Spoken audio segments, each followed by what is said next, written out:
clowns. There's not very much information available for this video. It really just seems to be very creepy imagery of clown-like people in paintings.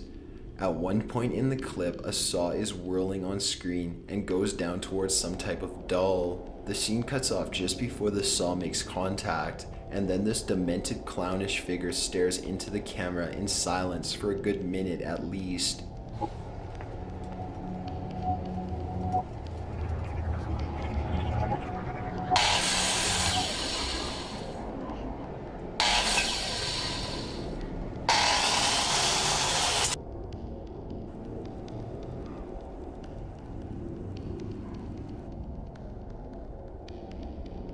This video was most likely some sort of project, considering how many people are scared of clowns. It's almost done in poor taste. This is bound to make your skin crawl, even if you don't just fear the carnival jokesters.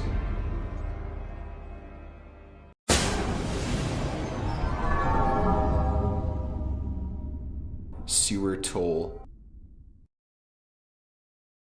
Translated to Tile the Giant, the short film Sewer Toll was a Soviet-era Estonia animation that was released in 1980. The story follows a folk tale of a giant walking the earth, and while the storyline isn't very harmful, the art style and the music used create a sense of unearthly fear. The music is very deep and repetitive and mythical. Mythical makes sense considering the storyline, but everything else is pretty incidentally terrifying. There's not much story behind this disturbing cartoon. It wasn't done on purpose, but nonetheless it happened.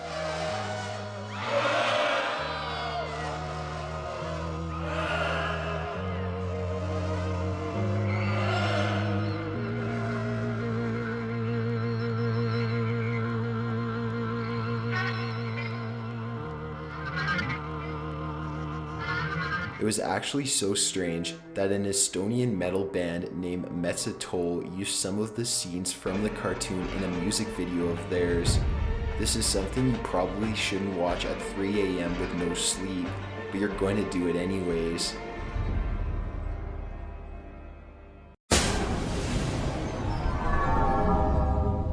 Post-sugar rice crinkles.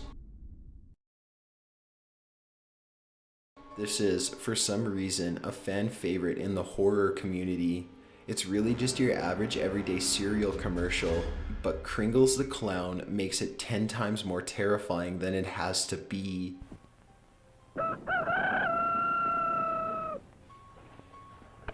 Breakfast! I'm hungry!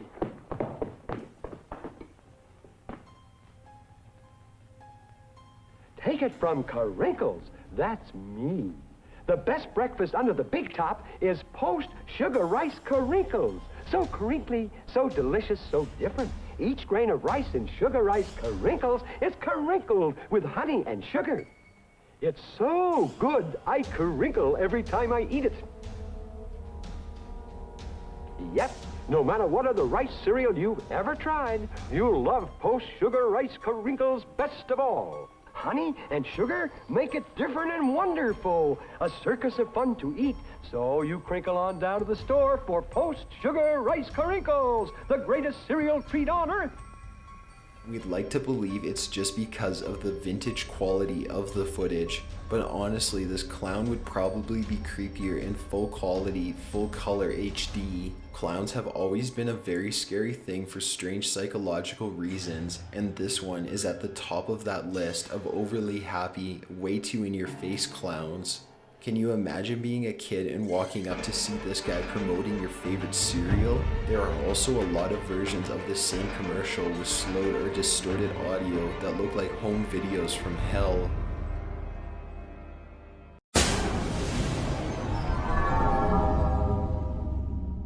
The cryptic video. Since this video surfaced in 2015, it has already created quite the buzz in the horror community. The black and white video features a man in a black cloak and plague doctor mask standing in some type of abandoned building near a forest area. Throughout the video, this figure looks towards and away from the camera, raises his arms, and presents a blinking light on his hand.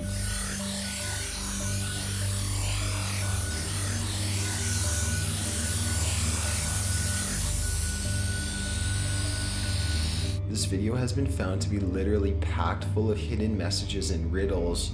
The community has been hard at work since the video was discovered, trying to decode all that was hidden within the layers of the video. A spectrogram was run on the video which revealed images of tortured and murdered women, along with the message, "You are already dead and we are antivirus." There's also a Morse code message that translates to "red lips like 10th." But many people believe it's an anagram for "kill the president." There are several theories floating around, such as this is related to a serial killer, a terrorist group, it's a horror movie ad, or it's an art project. However, a lot of these seem more unlikely when the video is more deeply analyzed. There are plenty of channels out there that have looked deeply into the disturbing video, and there is even more information popping up each day, such as recently, a man named Parker Wright came forward and claimed to be the creator of the videos, and even since then, there have been more cryptic videos published. The only downside is that there are now more people out there creating similar videos that are not original. So it's pretty difficult to get a grasp on what actually is and what is not actually related to the first video. Regardless of the story behind the video, it's bound to make you pretty uncomfortable. If the imagery doesn't give you chills, then the sheer fact of not knowing the end result to the story may bother you.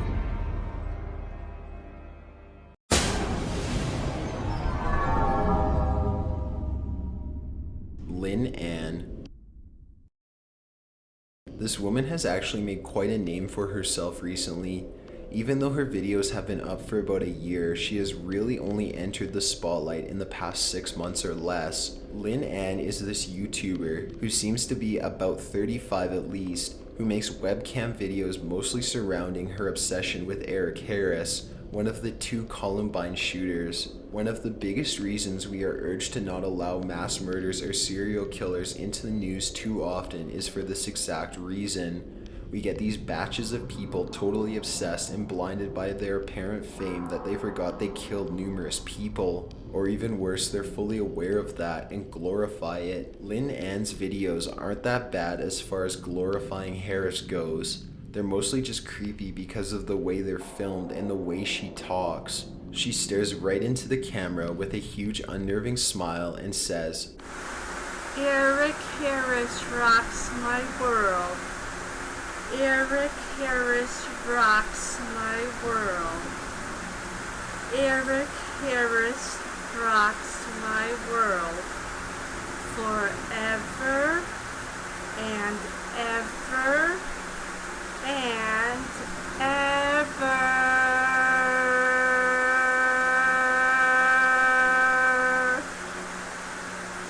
In one video, she even jokes, "I'm fucking crazy and I'm coming to butcher you." While she's probably doing this as a sarcastic response to many people calling her crazy, it's still very creepy considering the situation. On her YouTube channel, she provided a link to her Facebook, which is drowning in Eric Harris photos and collages. She also often talks about the 13 turds, which were the victims of the Columbine shooting. She calls them fugly and says that they deserved what they got because of their privileged backgrounds. There have also been rumors that she regularly harasses the parents of the victims, but there is no evidence.